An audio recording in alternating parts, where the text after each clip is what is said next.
What I did and have done is go to the shoemakers, shoe manufacturers, and offer the service of taking the shoes that they have sold or have made, and they may be slightly irregular, or they may be a shoe that was bought by a customer and then returned for one reason or another.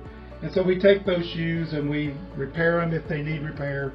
We clean them and we resell them, and it allows us to sell a really good brand name for much cheaper than it would normally sell for. The Gibson is the gold standard in cowboy boots, and so that kind of construction has been around for probably 100 years or more. My name's Dylan Gibson. I've been the owner of Gibson Shoe Repair since 1985. I've enjoyed it. It's been fun, but like I say, it's time to think about retirement.